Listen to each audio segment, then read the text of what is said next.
Discovery Ambulance Boss Declines ZANU-PF Central Committee Position. 09 September 2025. Haniani News Online. By 263 Chat Reporter.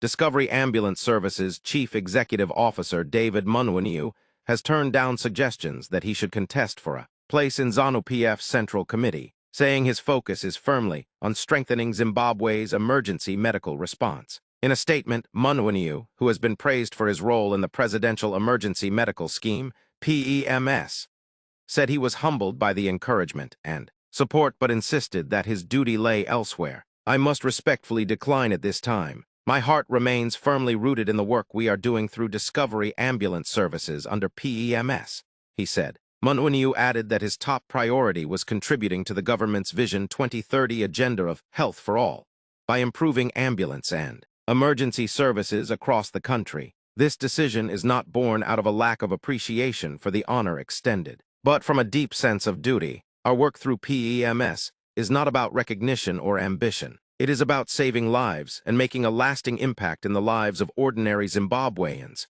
he explained. While distancing himself from direct political office, Mnangagwa reaffirmed his loyalty to ZANU-PF and President Emmerson Mnangagwa, stressing that he would continue to serve with humility, integrity, and patriotism, not for position but for purpose.